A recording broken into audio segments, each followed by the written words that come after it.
Greetings, beautiful people. My name is Simon Javan Okelo, and I'm really excited to share with you the final episode that is being recorded live at Yuanru Art Center in Bellevue, here in Washington State. I've had incredible guests that have joined me for the Madaraka Festival podcast, and I have my final guest for tonight, and then we'll have music to wrap up the program and to give people just a taste of what Madaraka Festival is going to look like on August 30th at Pier 62. And now I want to introduce you guys to my guest. Janice Zahn is a career politician and an incredible leader in our community. We are going to talk about a lot, including, her current role in our community, but also some of the roles that she's pursuing. And we'll talk about how Bellevue and Samamish and Masa Island is evolving. So stay tuned. And I want to just welcome you to Madaraka Festival podcast. I'm always excited to interview people with a broader view of what's going on in our community.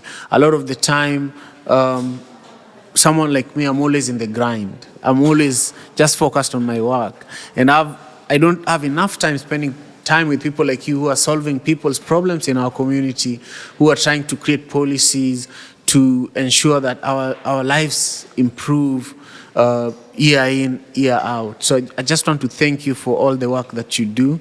I want to take us back to when you were like 5 to 10 years old. Share with us some of the colors that you grew up seeing, some of the sounds that you grew up around, and even some of the smells that you grew up with that really shaped who you are today. Yeah, that would be great. I'm excited to be here, Simon. Thank you. Thank you very much. Take a minute and respond to some of these questions that I was asking, like what are some of the colors you grew up with, some of the foods, some of the sounds, and how did those influence who you are today? Yeah, so thank you for having me. Of course. I'm happy to share. It's been a while since anyone's asked me what it was like when I was, 5 to 10 years old. Yeah. I was born in Hong Kong, so came to the States when I was 10. Those formative years of 5 to 10 years old, I was living in Hong Kong with my family, my 2 younger brothers. And actually the food and the smell that really comes to mind is that there used to be this little stall outside my school that made these kind of like street snacks. They were these like an egg, I think it was called like an eggy waffle or something like that. But it was essentially this kind of a vanilla-tasting sweet snack that looks a little bit like a waffle, but it has these puffy-looking, almost like an egg crate. And it was just something that I think was always a very soothing food that I enjoyed, and it was a periodic treat that I remember years later when I had a chance to bring my family back to visit Hong Kong. We actually found in one of the villages in Hong Kong that there was somebody actually making these as we were walking around, and just having that and being able to share that with my family was really special. Yeah, I love that. I don't know if you've tried some of the food we have here tonight. We have Nigerian food. Have you tried some of the donuts, Puff Puff? I have not yet, but I look forward to having some of the food. Yeah, I love street food myself. I grew up in Kenya, and I grew up with mandazi, was the donuts that we ate, in Kenya, samosa. So, the story you're sharing with me, reminds me of my own upbringing. Yeah. So share with us then, how did you end up in this part of the world? How did you move from Hong Kong to here?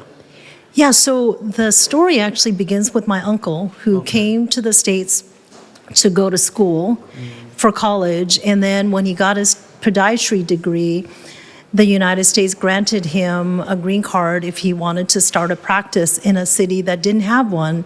And so many years ago, he settled and started a practice in Tacoma, Washington, which now it seems like such a large city, but back then, they didn't have that practice. And so once he established himself and became a citizen, he sponsored my family to come to the United States. And so that's how we came to be here.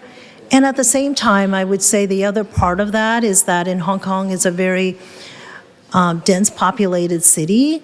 And so there are not very many colleges, and it's hard to have that opportunity to go to college in Hong Kong. So my family really thought it was important to really uproot their whole life and come to the United States so that myself and my two younger brothers could have that opportunity to get a good education and be set up for success in life.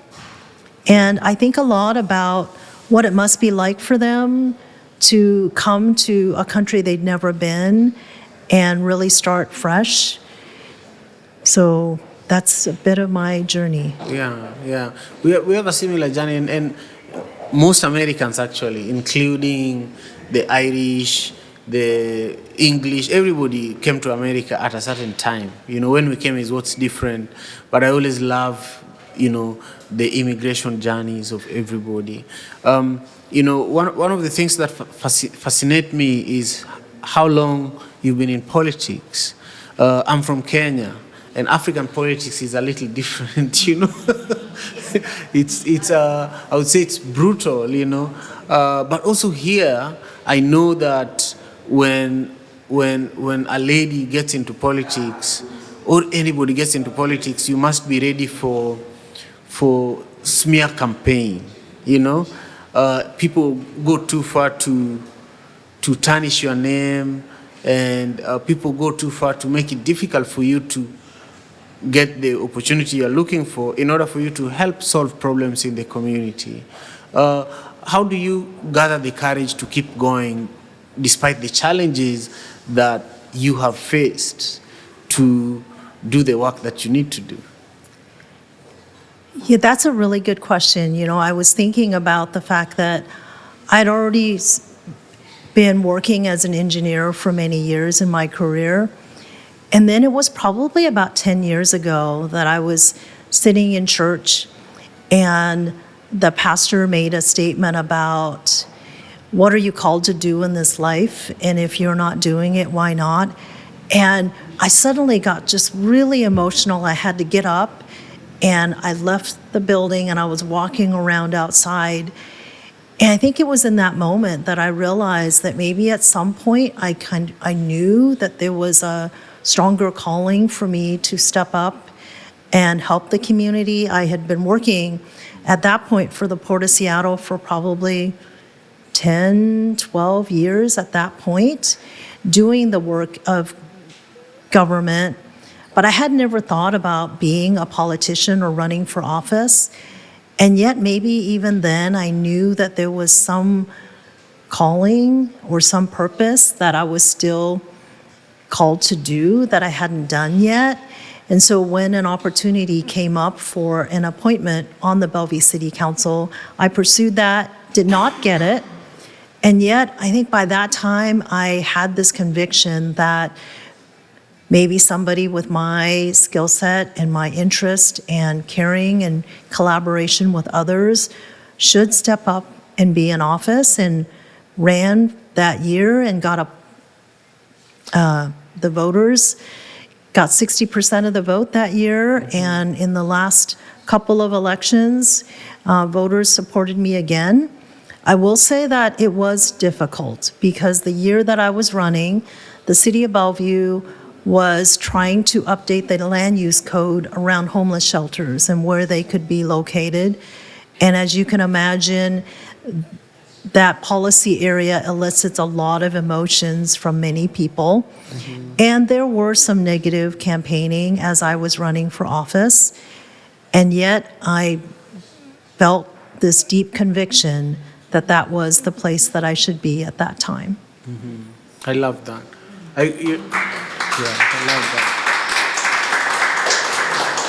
Yeah, I was raised by a single mom, and I always saw how she struggled to make things happen for us, but also she struggled to help things happen for politicians, because she was so influential in our community. A lot of politicians, when they were looking for votes, they would come to our place. They would even spend nights there strategizing. A lot of other community leaders and politicians would come to our house. And so seeing women in leadership position is always something that I really respect, you know.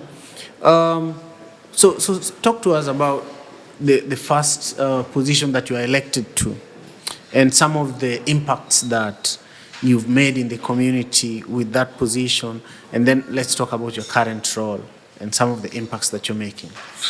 Yeah, when I think about Bellevue, when I got on the council, we were, my first 6 months on the council, voting on the land use zoning for where homeless shelters could be sited. And I was very proud to be that fourth vote that allowed us to have a land use zoning that created some spaces where a shelter could be built.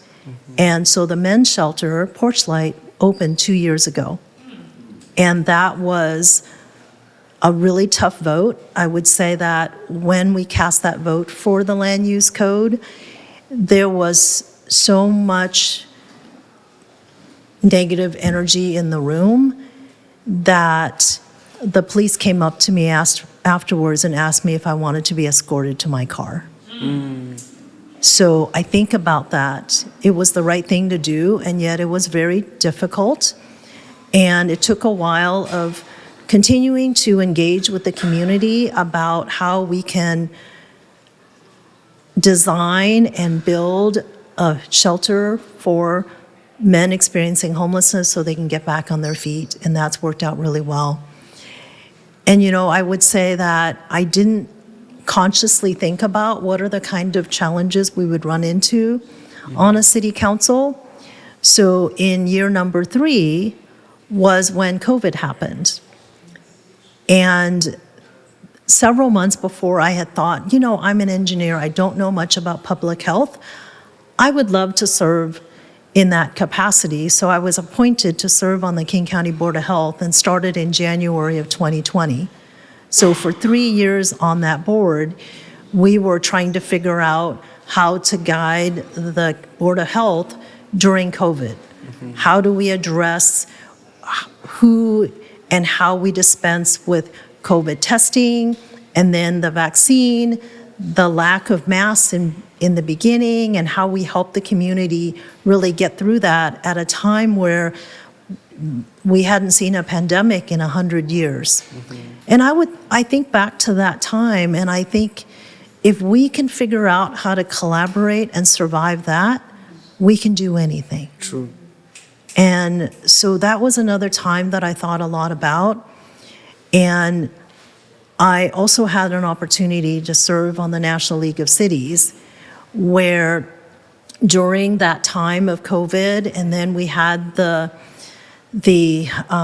killing of George Floyd. We were also seeing that during COVID, we had families that were letting us know that their kids were being bullied in schools and being called the China virus and being spit on. And so that was another challenge of how we lean into creating the kind of community where we don't accept the kind of, even though it might be fear-based, the kind of hate that was showing up in our community. And I would say that being able to continue to show up in solidarity for community was important to me.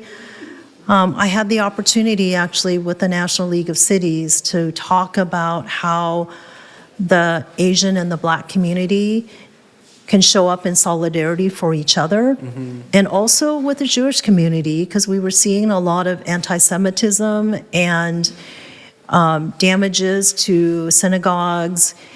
And I think a lot about when we have these challenges is when we can create the kind of community where we say that solidarity and unity is just so important. And I think a lot about that.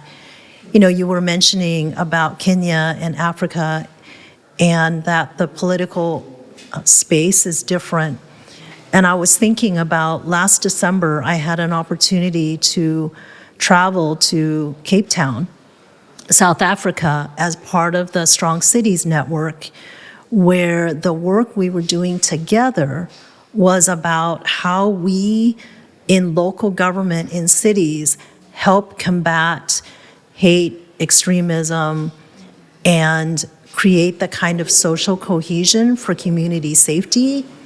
And there were many politicians that were women from different countries like Kenya, Tanzania.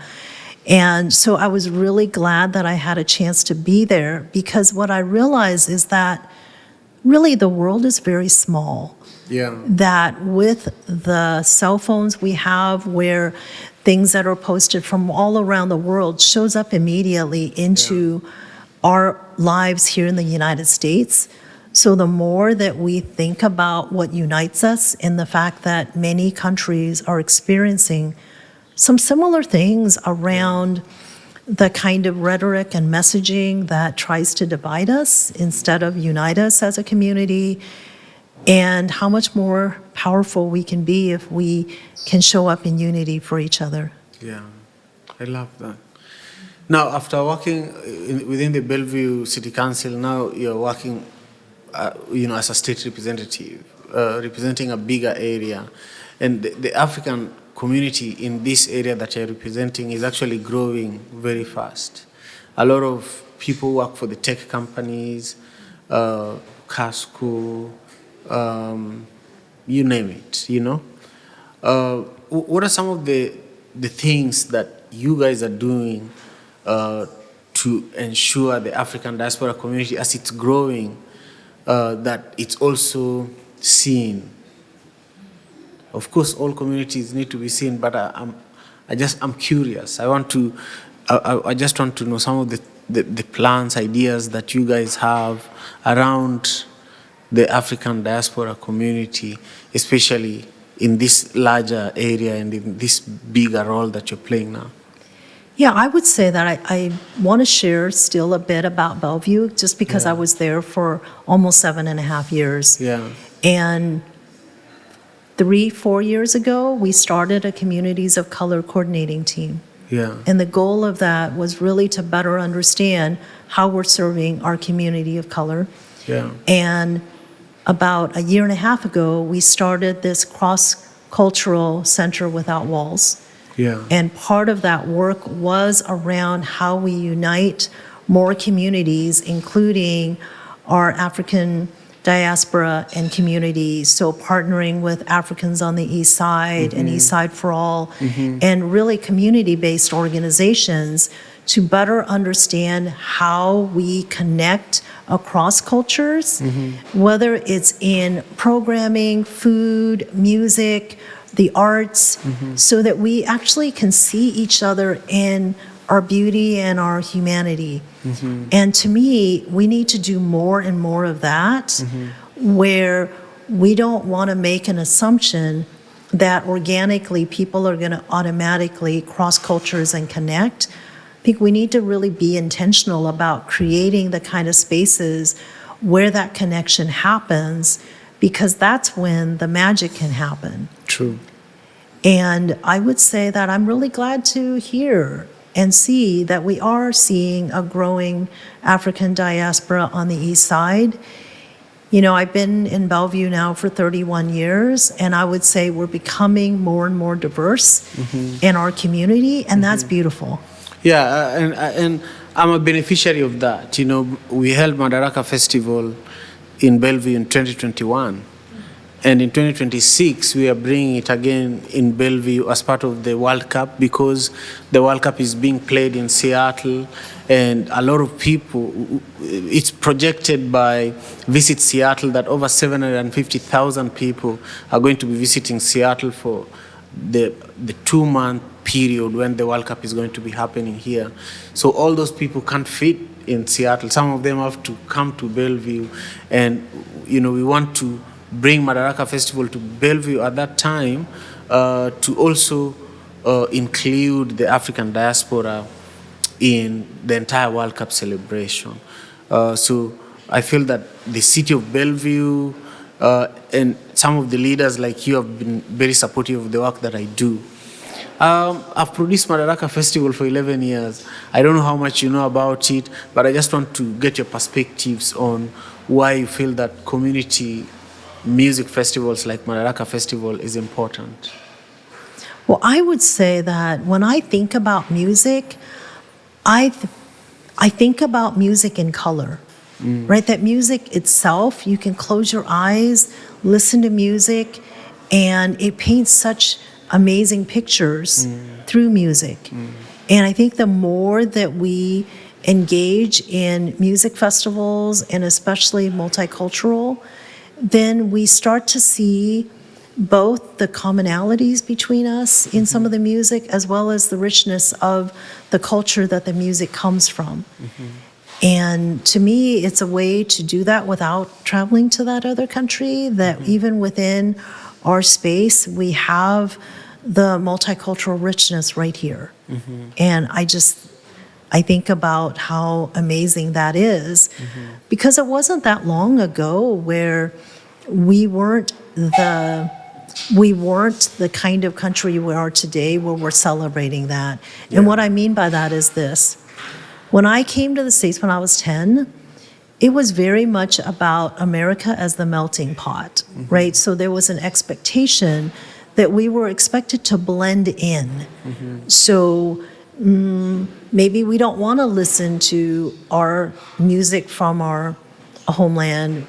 We don't want to bring our food to school because it might look or smell funny, and other kids might pick on us. And I think about now, we are seeing life differently from the standpoint that we're more like the stir fry that recognizes all of the different flavors. And I feel like it's the same with music. I agree 100%. I agree 100%. So I want you to look at this camera and invite everyone to join us on August 30th at Pier 62 in Seattle for Madaraka Festival. Well, I welcome everyone on August 30th to Pier 62 for the Madaraka Festival. Madaraka. Let me try again. Yeah, you're doing a good job. Madaraka Festival on August 30th at Pier 62. It should be really fun. We hope to see you there. Fantastic. Also, if someone is watching and they want to support you, how can they do that? How can they stay in touch with you? Where can they learn more about your current campaign? Also say that. Yeah, so my current campaign is Vote Janice Zahn for me to be retained as the 41st Legislative District Representative. And my information is at info@janicezahn.org. Would love to have your support. I think it's really important that people engage and vote. There's a primary on August 5th. Ballots should be out. And I just encourage everyone, your vote is your voice. And I'd love to have your support. Thank you. Excellent.